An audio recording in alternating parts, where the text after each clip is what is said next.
Bienvenido a nuestro servicio en línea. Hace 4 años, el 1 de mayo del año 2016, tuvimos el primer servicio formal de esta iglesia, la Iglesia Bautista Gracia. Estuvimos en el auditorio de APIA. APIA es la Asociación Peruana de Ingenieros Agrónomos. Se encuentra en la calle Pablo Bermúdez, ahí en Jesús María. Y damos gracias a Dios por los 4 años que Él nos ha dado como iglesia. La iglesia, aunque es una organización, es principalmente un organismo. La vida de nuestra iglesia no viene de su estructura, de tener buenos programas, ni de tener un templo, no lo tenemos. La vida de nuestra iglesia es Cristo. Y Él en su soberanía quiso levantar una iglesia en el centro de Lima para la proclamación del Evangelio y para la bendición de muchos creyentes. Hoy vamos a comenzar cantando un himno que nos llama como iglesia a seguir a nuestro Rey en la batalla por las almas perdidas. Les invito ahí en sus casas a cantar conmigo en esta mañana, unir nuestras voces en adoración a Dios cantando Iglesia acude.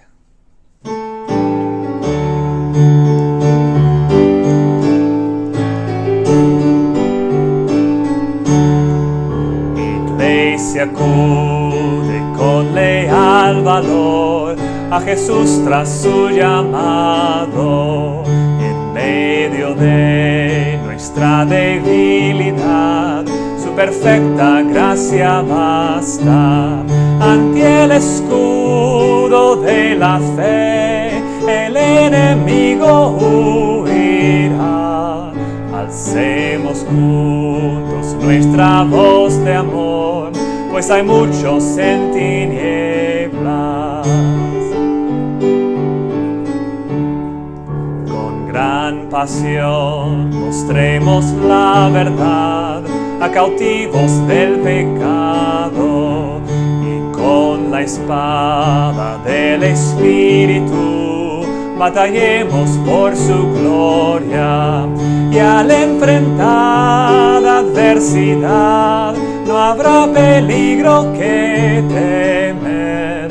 En su victoria Cristo recibió las naciones por herencia.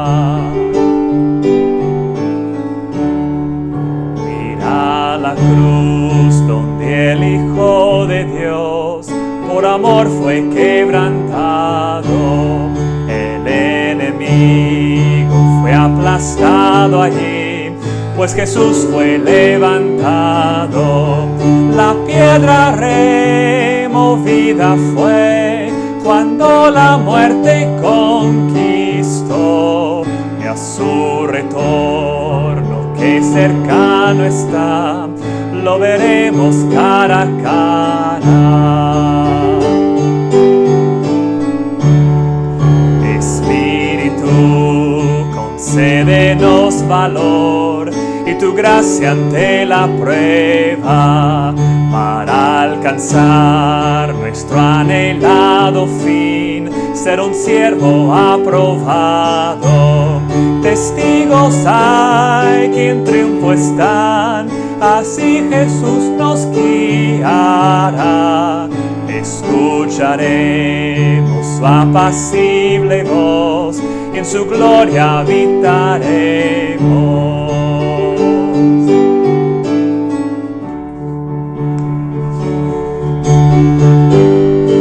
Tu gloria llena la creación. Canten conmigo. Cristo el Verbo encarnado, antes de la creación, las estrellas y planetas diseñaste con tu voz. Tú sostienes lo creado con la fuerza de tu voz. La creación se regocija, mar y tierra cantan hoy. El Señor del universo, el autor de salvación, de tu gloria llena está la creación. Te humillaste hasta lo sumo por salvar al pecador y cambiaste aquella gloria por la angustia de la cruz. A los cojos levantaste, al hambriento diste pan, en silencio padeciste para darnos libertad. El Señor del universo, el autor de salvación, de tu gloria llena está la creación. Con poder resucitaste, victorioso sobre el mar, y ascendiste hasta el cielo en tu gloria y majestad. Intercedes por los tuyos ante el Padre celestial. Cada tribu y cada lengua libre acceso gozan ya. El Señor del universo, el autor de salvación, de tu gloria llena está la creación.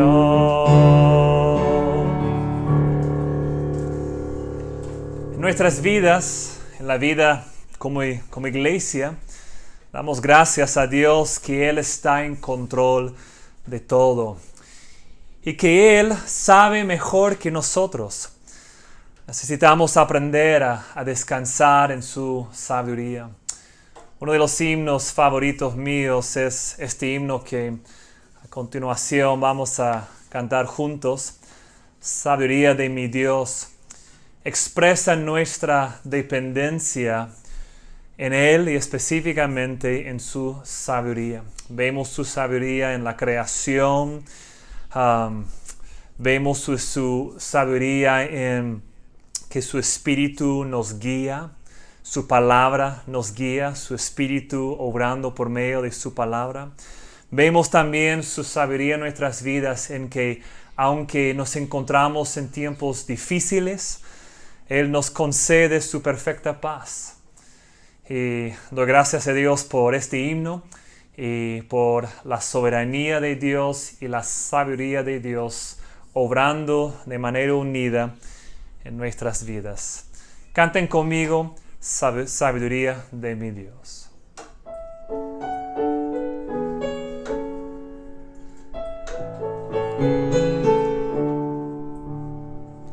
Sabiduría de mi Dios, la creación revela ya al soberano creador, a Dios el sabio sustentador.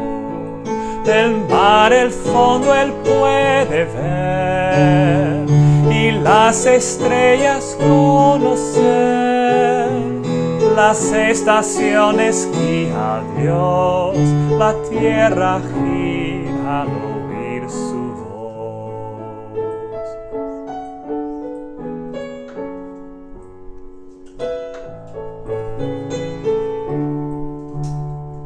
Sabiduría de mi Dios, su Espíritu nos guiará. En su palabra vemos luz y nos revela la bella cruz. ¿Y qué razón se puede dar que Dios sufrió en mi lugar? La muerte cruel del Salvador demuestra todo su santo amor.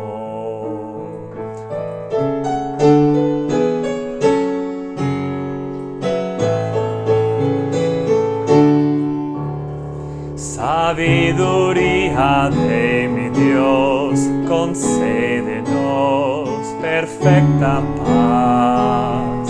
Enséñame a recibir lo que me das de tu voluntad.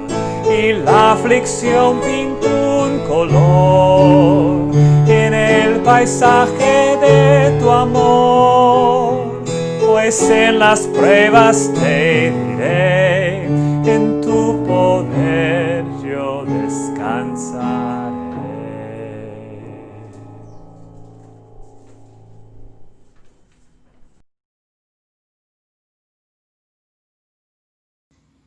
Buenos días, estimados hermanos. Es un gusto poder participar de este servicio dominical y les invito por favor a buscar en sus Biblias el libro de Marcos, capítulo 3, versículo 7 al 35.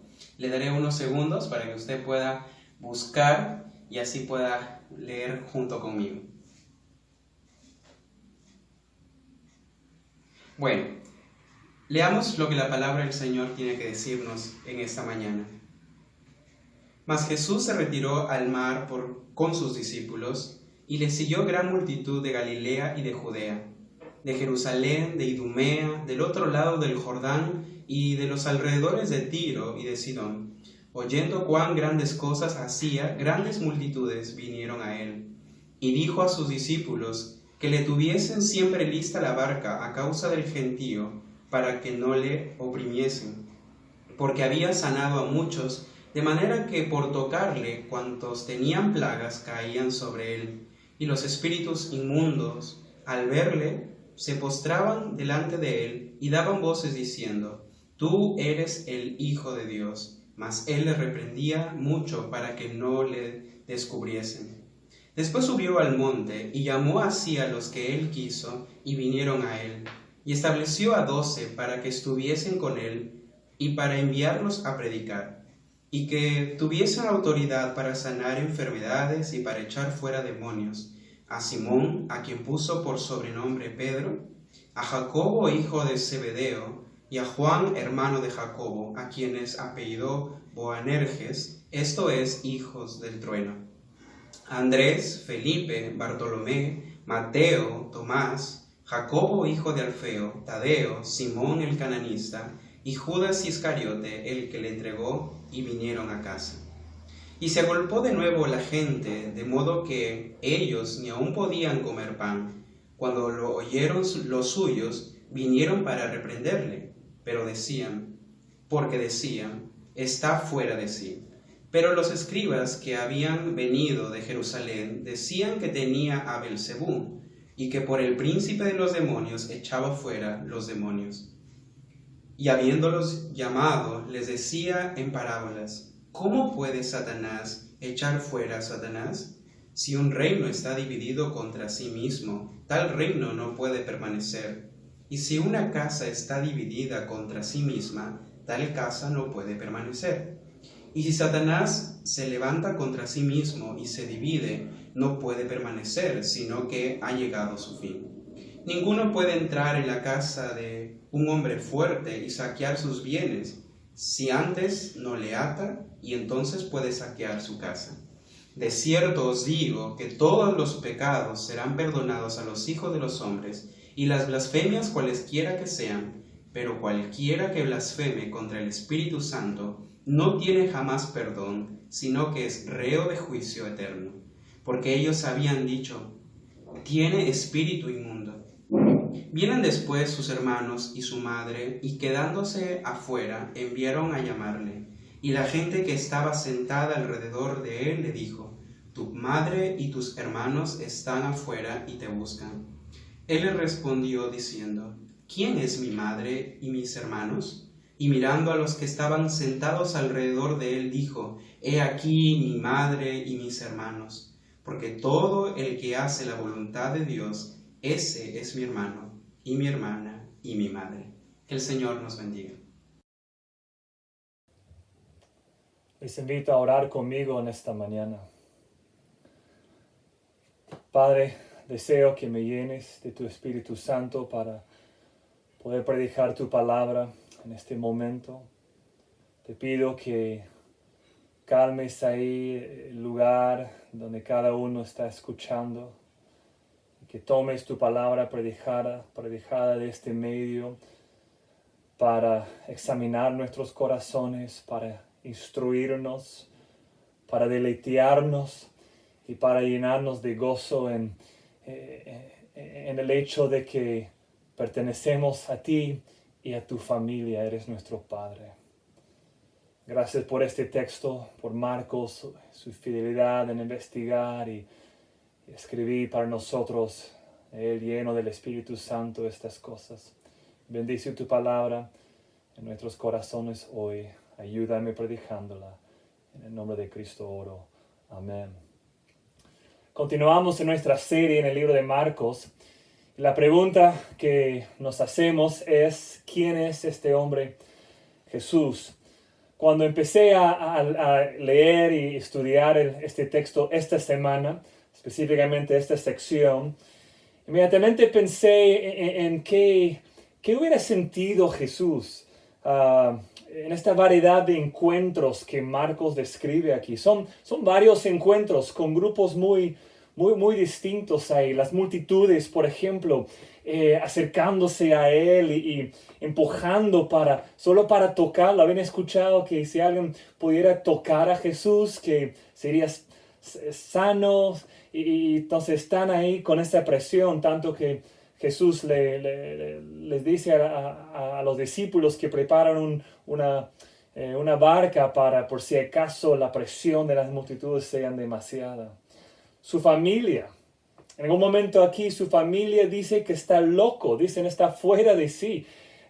¿Qué hubiera sentido Jesús escuchar que su familia ha llegado a la conclusión que él está loco? Los escribas, los líderes religiosos lo acusan de estar en alianza con el mismo Satanás. Las cosas que Jesús en su humanidad hubiera sentido en estos encuentros, la variedad de reacciones emocionales que pudiera haber tenido Jesús eran drástica la variedad de cosas que hubiera sentido. Si fuéramos a ver un drama de esta semana en la vida de Jesús, creo yo que el aspecto más intrigante hubiera sido la sensación que da cada uno de los grupos de personas en esta historia. Por ejemplo, si fuera un drama, la música de fondo sería clave, cambiando con la presentación de cada grupo distinto. ¿Quiénes son los grupos aquí? Primero las multitudes. Luego los demonios, puedes escuchar ahí un cambio en la música de fondo. Luego los 12 apóstoles. Luego la familia de Jesús. Y ahí al final los escribas. 5 grupos. Y la pregunta clave, si lo que une toda esta sección, ustedes saben que la Biblia no viene con divisiones marcadas aquí. Uno estudia, tiene que buscar qué es lo que cómo marco las divisiones naturales, qué es lo que une a más de una división aquí. Y lo que une las divisiones que hemos tomado en esta sección del sermón es la pregunta, ¿cuáles de ellos, de estos grupos, las multitudes, los 12, los escribas, los demonios, la familia la familia terrenal de Jesús, cuáles de ellos realmente pertenecen a la familia de Dios? Y quiero guiarles al último versículo de nuestro pasaje hoy, Marcos 3, versículo 35, el último versículo del capítulo 3. Porque todo aquel que hace la voluntad de Dios, ese es mi hermano, mi hermana y mi madre. Su afirmación es que los que hacen la voluntad de Dios son los que realmente pertenecen a la familia de Dios. Quiero que noten aquí, la pregunta no es cuáles de ellos realmente entienden quién es Jesús. Los demonios serían los ganadores si eso fuera la pregunta. No es la pregunta es cuáles de ellos realmente pertenecen a la familia de Dios. Otra pregunta que no es la pregunta que estamos haciendo. ¿A quiénes de ellos les gusta realmente Jesús? Las multitudes serían los ganadores ahí. La pregunta no es cuáles de ellos se supone que pertenecen a la familia de Dios. Su propia madre y sus hermanos. Pero no es la pregunta. La pregunta es cuáles de ellos realmente pertenecen a la familia de Dios. Comencemos con las multitudes. Las multitudes realmente pertenecen a la familia de Dios. Y aquí estamos en los versículos 7 a 10. Lo que Marco describe aquí es que las multitudes son muy grandes y provienen de muchas partes. Las multitudes están formadas de personas que vienen de alrededor de Galilea, el mar de Galilea y los pueblos alrededor del mar ahí, en el norte de Israel. Incluye ahí la descripción de Marcos, que algunos vienen de Jerusalén y de los alrededores de Jerusalén. Una mención ahí, Idumea es al sur de Israel. Otra indicación, Tiro y Sidón al norte, es un lugar fuera de Israel, cerca del mar Mediterráneo. Multitudes grandes, una multitud que viene con gente que viene de todas partes. Y esta multitud es tan grande que Jesús tuvo lista una barca para escapar si las multitudes llegaban a ser demasiado. Ahora, ¿por qué vienen las multitudes? Y la respuesta es que ellos vienen porque quieren algo de Jesús. ¿Qué es lo que quieren? Quieren ser sanados. Están presionándole para poder tocarlo porque han escuchado que si simplemente pueden tocar su cuerpo, que pueden ser sanados. Ahí ahora la pregunta clave. ¿Las multitudes pertenecen a la familia de Dios? Hace más o menos un mes entrevistaron en Estados Unidos al pastor Joel Osteen. Normalmente Joel Osteen predica en un estadio grande o en un auditorio grande. Es normal para él predicar a miles de personas en un encuentro, en una reunión. Ahora ya por este tema de la cuarentena, del coronavirus, él está predicando todos los domingos, pero aún en un auditorio vacío. Y la persona que le estaba entrevistando le dijo, ¿sabes tú que 4 millones de personas escucharon tu primera prédica, su primera prédica a un auditorio vacío? 4 millones. Eso es una multitud. Cuando Joel Osteen predica, normalmente, cuando ya fuera de tiempos de cuarentena, él predica a una multitud, pero 4 millones. En Lima, un predicador del Evangelio de la prosperidad puede predicar a cientos o miles de personas reunidas. Y te pregunto, ¿esa es la verdadera familia de Dios? Cuando Joel Osteen predica a 4 millones de personas, ¿esa es la verdadera familia de Dios? Marcos no nos da la impresión de que estas multitudes que están buscando a Jesús, que realmente pertenecen a la familia de Dios. Escuchemos a Juan, el apóstol Juan, en su Evangelio, Juan 2, versículos 23 al 25. Mira la manera en que él describe las multitudes.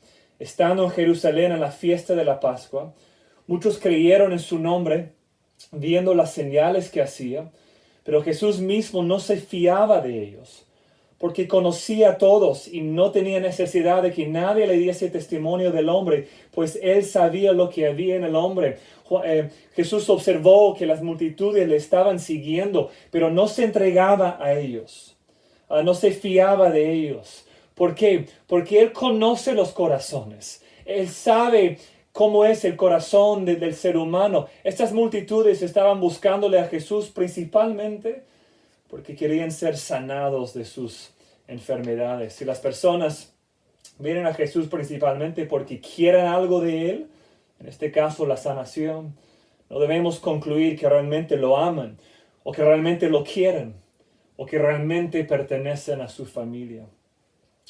Hay un segundo grupo aquí que son los demonios, aquí en los versículos 11 y 12. Los espíritus inmundos, al verle, se postraban delante de él y daban voces diciendo, tú eres el Hijo de Dios. Mas él les reprendía mucho para que no le descubriesen. Te pregunto, ¿los demonios pertenecen a la familia de Dios? Y quizás en tu corazón dices, Tim, no seas ridículo. Es obvio que los demonios no pertenecen a la familia de Dios. Y yo respondo, tienes razón. Pero quiero que notes algo. Son ellos, los demonios, los que saben realmente quién es Jesús. Saben que es el Hijo de Dios. Saben algo que otros todavía no saben. Se dan cuenta de una verdad. Tienen la doctrina correcta, se puede decir. pero no pertenecen a la familia de Dios. Y para nosotros es simplemente un recordatorio que tener la doctrina correcta no significa que realmente perteneces a la familia de Dios. Hay otro grupo aquí, ya comenzando en el versículo 13, estoy hablando de los 12 apóstoles. Y la pregunta es, ¿los 12 apóstoles pertenecen a la familia de Dios? Jesús sube a un monte, parece, aunque Marcos no nos dice exactamente, pero parece que es para alejarse de las multitudes. Y ahí en el monte Jesús llama a 12 hombres. Y estos 12 hombres vienen, se acercan a Jesús, le siguen. Ahora, considera por un momento este grupo, los integrantes de este grupo de los 12. Primero Simón Pedro, temerario, habla primero, piensa después, actúa valientemente, pero por dentro es un cobarde. Esto después de 3 años con Jesús se reveló ahí cuando negó a Jesús la noche de su muerte, el día antes de su muerte. Jacobo y Juan, hijos del trueno, la descripción ahí.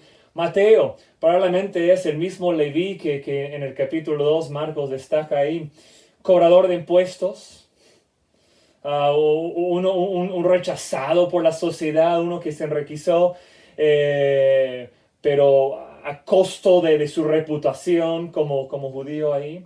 Tomás, el que duda. Simón el cananista, un político radical. Los fanáticos tenían un objetivo, destruir la influencia de Roma en Israel. Y Simón es uno de ellos, pero ahora está siguiendo a Jesús. Judas Iscariote, el hombre que traicionaría a Jesús. Ahora, si alguien hubiera podido entender que Jesús estuvo formando el núcleo de lo que se convertiría en una familia multinacional, multiétnica, con la posibilidad de cambiar el mundo, ¿habrá quedado impresionado con la selección de este grupo? Creo que no. Pero es exactamente lo que Dios estuvo haciendo cuando comenzó a llamar a aquellos 12. Ahora, la pregunta es, ¿estos 12 pertenecen a la familia de Dios? Y eso es una pregunta interesante. Porque no podemos decir que todos, porque ahí en ese grupo está Judas Iscariote. Y de todas maneras, él no pertenece a la familia de Dios. Hay un siguiente grupo aquí, la familia terrenal de Jesús. Ahí comenzando en los versículos 20, leo ahí, y se agolpó de nuevo la gente, de modo que ellos ni aún podían comer pan, cuando lo oyeron los suyos. Y aquí sabemos que Marcos está hablando de su familia, porque más adelante, comenzando en el versículo 31, vemos que ahí está su madre y sus hermanos. Versículo 21, cuando lo oyeron los suyos, vinieron para prenderle, porque decían, él está fuera de sí.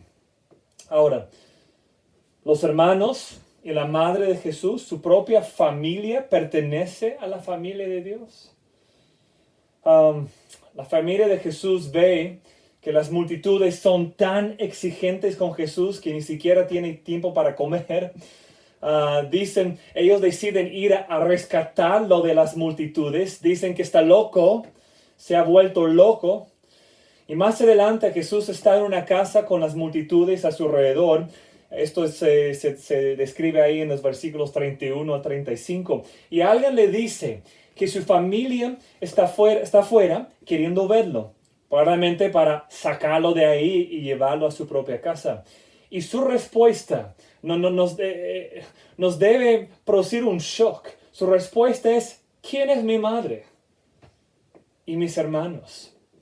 Ahora, antes de llegar a la conclusión que Jesús habló mal de su madre, no es la respuesta o la reacción correcta aquí nuestra, sino que Jesús está enfatizando algo. Hay que recordar que lo que une toda esta parte es la pregunta, ¿quiénes pertenecen a la familia de Dios? Y la pregunta está ahí en el aire. ¿Su propia madre y los hermanos de Jesús pertenecen a la familia de Dios? Tal vez no. El punto es, y es lo que Jesús quiere enfatizar aquí, las conexiones familiares nunca garantizan que perteneces a la familia de Dios. Nunca. Que tu padre es creyente, tu madre es creyente, que tu abuelo es o era pastor. Nada de conexiones familiares confirma o garantiza el hecho de que tú perteneces a la familia de Dios. Hay un grupo más aquí, los escribas. Y la pregunta es, ¿los escribas pertenecen a la familia de Dios? Ellos creen que sí, eso sí es un hecho. Pero Jesús destaca aquí un contraste entre Él y ellos, entre los propósitos suyos y los propósitos de ellos. Ahora, ¿cómo se desarrolla este encuentro? Este es el encuentro más largo en esta parte de Marcos 3. Ellos creen que pertenecen a la familia de Dios y ellos piensan que Jesús pertenece a la familia de Satanás. Quiero leer ahí el versículo 22. Pero los escribas que habían venido de Jerusalén decían que tenía a Beelzebú y que por el príncipe de los demonios echaba fuera los demonios. Ellos le acusan a él de pertenecer a la familia de Satanás. Pero recuerden, la pregunta que persistente en esta sección es, ¿quiénes son los que realmente pertenecen a la familia de Dios? Entonces esto viene como un contraste aquí. Marcos incluye esta historia aquí, marcando ese contraste. Ellos creen que Jesús pertenece a Satanás. Y Jesús dice, no. Son ustedes que realmente no pertenecen a la familia de Dios. ¿Cómo responde Jesús aquí? Él les habla en parábolas, mostrándoles el sinsentido absoluto de lo que ellos reclaman aquí.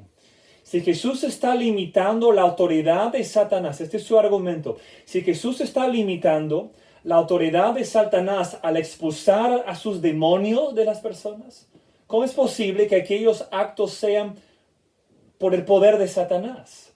Versículo 24. Comienza a dar estas parábolas para simplemente enfatizar algo lógico. Versículo 24. Si un reino está dividido contra sí mismo, tal reino no puede permanecer.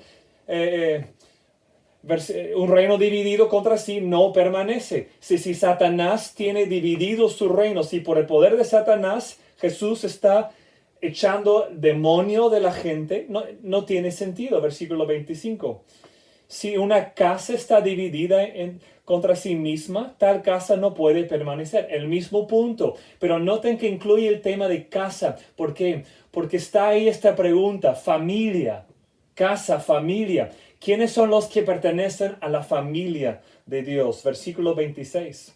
Si Satanás se levanta contra sí mismo y se divide, no puede permanecer sino que ha llegado su fin. Satanás dividido contra sí mismo significaría que está llegando a su fin o al fin de su influencia y su poder. Ahora, versículo 27. Aquí es donde Jesús explica lo que realmente está sucediendo aquí.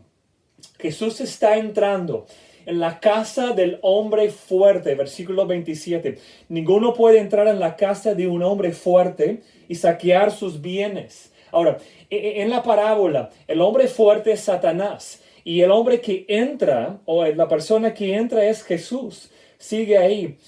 Ninguno puede entrar en la casa de un hombre fuerte y saquear sus bienes si antes no le ata, y entonces podrá saquear su casa. Jesús está entrando a la casa de Satanás. Jesús ha invadido el reino de Satanás. La llegada de Jesús, como Juan el Bautista anticipó, cambia todo. Y una de las cosas que Jesús está haciendo es que está invadiendo el reino de Satanás y lo está atando. Si quieres saber por qué vemos tantos ejemplos de gente endemoniado en el tiempo de Jesús, es porque Dios permitió que el reino de Satanás en las vidas de las personas, que lo permitió que llegara a un clímax, a un punto alto, para destacar o marcar esa división,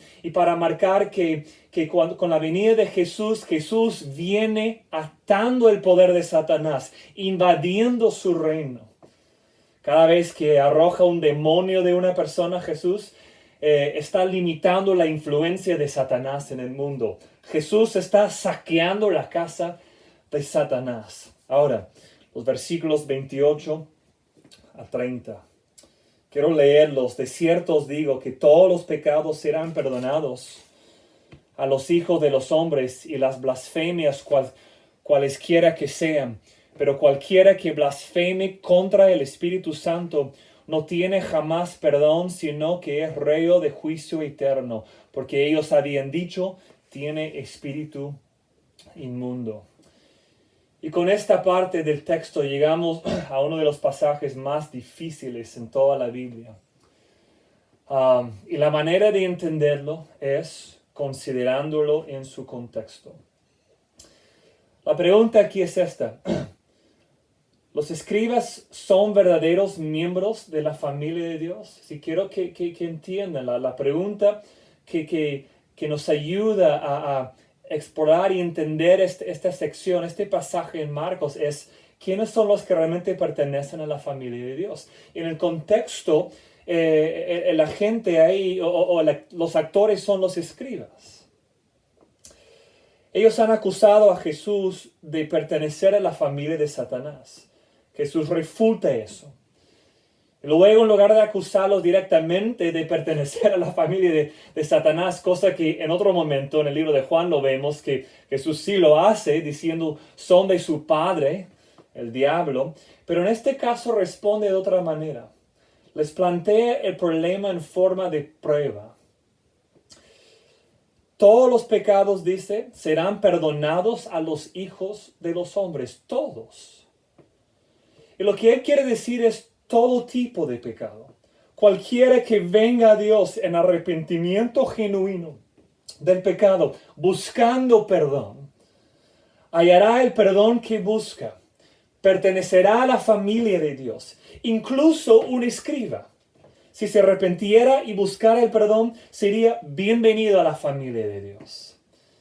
Pero existe un grave peligro de que uno puede ponerse más allá de la posibilidad de pertenecer a la familia de Dios. Es lo que Jesús está marcando aquí. Hay una manera de ponerte más allá de poder alcanzar o pertenecer a la familia de Dios. Este pecado se llama la blasfemia del Espíritu Santo.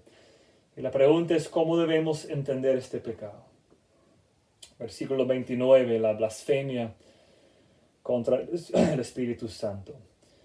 Esto es lo que nos dice el contexto aquí. Los escribas vieron el poder de Jesús para expulsar demonios y dieron crédito, no sé si está bien expresado, pero dieron crédito a Satanás por la obra que hizo el Espíritu Santo. Es decir, vieron los actos de Jesús, las cosas poderosas que estuvo haciendo. Y ellos dijeron, lo hace por el poder de Satanás, cosa que era el opuesto. Si dieron crédito a Satanás por algo que en verdad el Espíritu Santo estuvo haciendo. Ahora, eso significa que todos los escribas presentes ese día cometieron el pecado imperdonable y por lo tanto fueron todos condenados, quizás, tal vez. Pero no necesariamente. Si hoy una persona habla mal del Espíritu Santo o acredita una obra del Espíritu Santo a Satanás, eso significa que ha cometido el pecado imperdonable y por lo tanto está eternamente condenado. Quizás, pero no necesariamente. Me explico. La cuestión aquí es el tema del perdón. ¿Quién puede ser perdonado? Ese es el tema. ¿Quién puede ser perdonado? o para avanzar hay un paso más. ¿Hay la manera de ponerte en el lugar en el cual ya no puedes ser perdonado? La persona que comete el pecado imperdonable es una persona que ha blasfemado contra el Espíritu Santo de tal manera que ya no tiene ninguna posibilidad de ser perdonado. Que eso es una posibilidad, es cierto. Para ser perdonado, debes arrepentirte. Entonces, si no puedes ser perdonado, debe ser que ya no puedes arrepentirte, porque si realmente te arrepientes del pecado, la promesa bíblica es Dios viene y te perdona. Entonces, parece que hay la posibilidad de que alguien pueda llegar a un punto en su vida en que ya no tiene la capacidad de arrepentirse.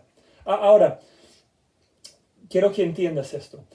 A menos que Dios te convenza de pecado, nunca te arrepentirás de tu pecado. Entonces, la blasfemia del Espíritu Santo es un pecado que te pone más allá del arrepentimiento. Entonces, más allá del perdón. El orden es esto. Dios viene y te convence del pecado. Y tú respondes arrepintiéndote del pecado y luego Dios te da perdón. Entonces, si Dios decide ya no convencerte de tu pecado, si Dios decide ya no traer convicción a tu corazón, es imposible que te arrepientes. Entonces es imposible que hayas perdón de pecado. El pastor teólogo John Piper lo dice de esta manera. Si blasfemamos y rechazamos al Padre y al Hijo, todavía hay esperanza, porque el Espíritu aún puede obrar dentro de nosotros para humillarnos y llevarnos al arrepentimiento. Pero si detrás del Padre y del Hijo vemos y gustamos el poder del Espíritu Santo y rechazamos su obra como algo no más preciosa que la obra de Satanás, nos aislamos del único quien puede llevarnos al arrepentimiento y así nos cerramos al perdón. Él sigue, el imperdonable pecado de la blasfemia contra el Espíritu Santo es un acto de resistencia que menosprecia el Espíritu Santo tan gravemente que Él se retira para siempre con su poder de convicción para que nunca podamos arrepentirnos y ser perdonados. Entonces la pregunta, ¿podemos estar seguros en esta vida de que una persona haya cometido el pecado imperdonable? Yo creo que no. Sí, yo creo que no podemos nosotros estar seguros de esto. Que puede pasar de todas maneras. ¿Que podemos estar seguros nosotros? No necesariamente. Porque no podemos decir con certeza cuando el Espíritu Santo toma esa decisión de cesar para siempre esa convicción en el corazón de una persona. Así que mientras puede respirar, busca el arrepentimiento y busca el perdón. ¿El Espíritu Santo retira su convicción de una persona para siempre? Sí. ¿En esta vida? Sí. Si tú crees que has cometido el pecado imperdonable y te preocupa profundamente esta posibilidad, esa misma preocupación es evidencia de que el Espíritu Santo no se ha retirado de ti. Sin embargo, esta advertencia debería hacernos temer y temblar. Hay un punto en el cual el Espíritu Santo de Dios puede retirarse de una persona para siempre. Ningún acto nuestro es decisivo en cuanto a ese tema, pero es una posibilidad de que el Espíritu Santo pueda retirar todas las futuras invitaciones a la gracia en la vida de una persona, y eso debería hacerte temer. John Piper termina su sermón sobre el tema de esta manera. Te insto en el nombre de Cristo. Si por la gracia de Dios puedes arrepentirte hoy de tu pecado, hazlo ahora, porque tal vez no podrás hacerlo mañana. Entonces la pregunta, ¿los escribas pertenecen a la familia de Dios? No. Ahora no. Estoy hablando en el contexto. ¿Podrían pertenecer a la familia de Dios más adelante? Tal vez. Si no sabemos cuántos de ellos ese día cometieron el pecado imperdonable. No sabemos en las vidas de ellos cuántos de de sus vidas fue que el Espíritu Santo decidió en ese momento retirarse para siempre? No sabemos. Hay que recordar a Nicodemo, a José de Arimatea, miembros de los fariseos, de este grupo de líderes religiosos. Y ellos recibieron la gracia perdonadora de Dios. Entonces, ¿quiénes pertenecen a la familia de Dios? Esa es la pregunta. ¿Quiénes son los que realmente pertenecen a la familia de Dios? Y Marcos en este pasaje nos da 3 respuestas. Y ya nos hemos interactuado con las 3, pero quiero aclararlas para poder terminar el sermón en esta mañana. ¿Quiénes son los que realmente pertenecen a la familia de Dios? Primera respuesta es los que son llamados. Versículo 13. ¿Quiénes son los que pertenecen a la familia de Dios? En primer lugar, los que son llamados. Versículo 13 dice así. Después, Jesús subió al monte y llamó así a los que él quiso. Él está llamando a los 12 apóstoles y son los que él quiso y vinieron a él. Marcos ha estado enfatizando este punto desde el comienzo de su evangelio. Jesús llama a Simón, Andrés, Jacobo y Juan. Dejaron todo para seguir a Jesús. Llamó a Leví y él dejó su negocio lucrativo como cobrador de impuestos para seguir a Jesús. Llamó a los 12, a los que él quiso, dice Marcos. Él eligió a los que él quiso elegir. Quiero leerles aquí una porción del libro de Efesios. Efesios capítulo 1. Pablo dice así. Bendito sea el Dios y Padre de nuestro Señor Jesucristo, quien nos bendijo con toda bendición espiritual en los lugares celestiales en Cristo. Ahora, ¿qué tipo de bendición celestial nos ha dado Cristo, según Pablo aquí? Y Pablo comienza destacando una de las bendiciones principales que pertenece a los creyentes verdaderos, según nos escogió en Él, antes de la fundación del mundo. ¿Cuál es en la lista de Pablo la principal bendición, la primera que tenemos? Que Dios nos ha elegido. Él nos ha escogido para ser salvos. Pero más que solo ser salvos, para que fuésemos santos y sin mancha delante de Él. Aquí tenemos la pista de que una perspectiva una primera perspectiva de lo que Dios está haciendo en salvar, en llamar, en elegir a los suyos, en salvarlos. ¿Qué está haciendo Él? Está formando una familia santa, sin mancha. Como un buen padre está ahí formando en sus hijos, en nosotros, esa vida santa y sin mancha. ¿Por qué? Porque quiere vivir con nosotros. Él es el Padre, nosotros los hijos. Es una familia. Nos ha elegido para ser parte de su familia. Está comprometido con la formación del carácter de Cristo en nosotros.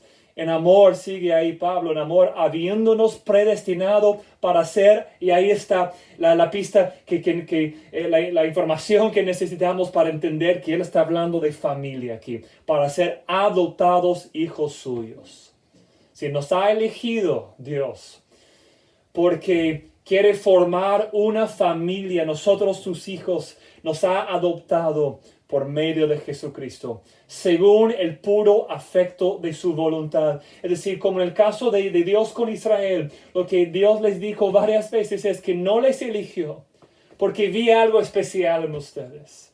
No, era pura gracia. Mira cómo sigue Pablo, para alabanza de la gloria de su gracia. El hecho de que Dios nos mira y no hay nada en nosotros que merece ser parte de su familia, y Él decide, yo quiero que tú seas parte de mi familia. ¿Quién recibe la gloria? Dios. Si fuera a ser que por algo en nosotros que Dios hubiera visto, no sería para alabanza de su gloria o de la gloria de su gracia, no.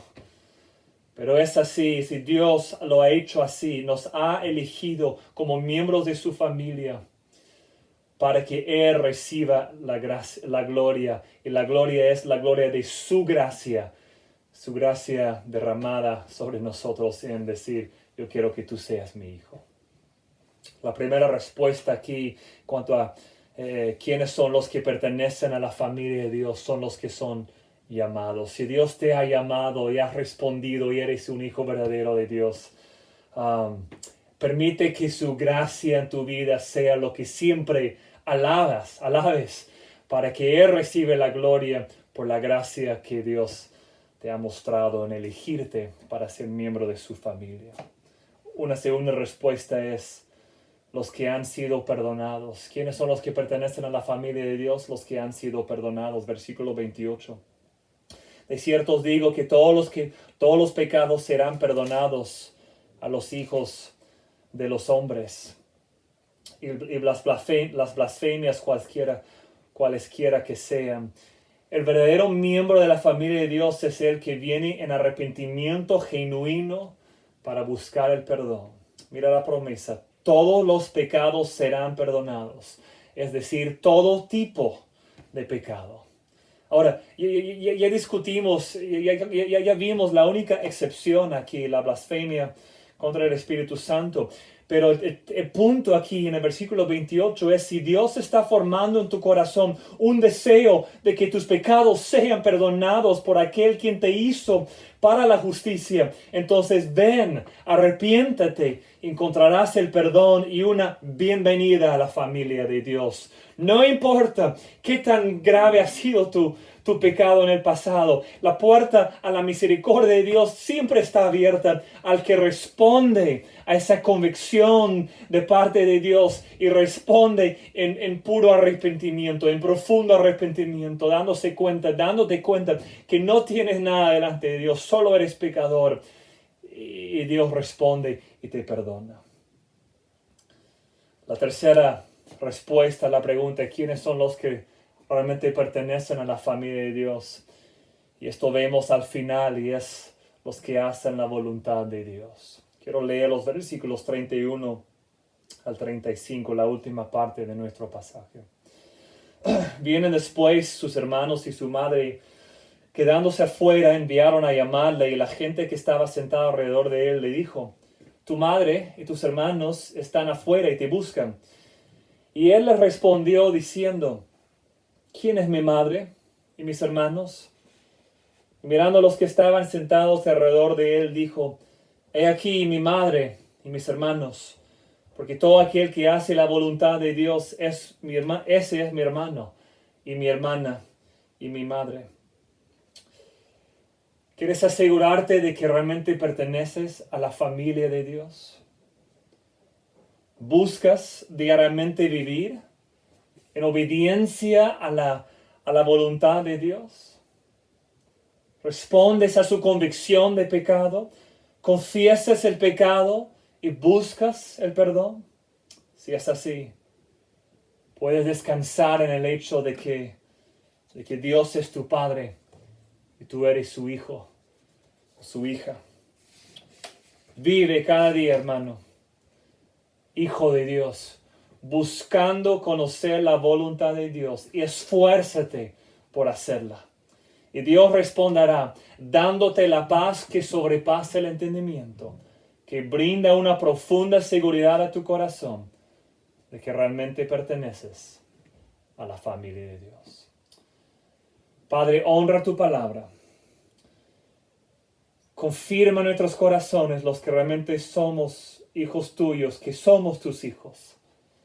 Llénanos de gozo en esta realidad y llénanos de un deseo de constantemente volver a tu perdón en nuestras vidas y ayúdanos diariamente a buscar tu voluntad y hacerla.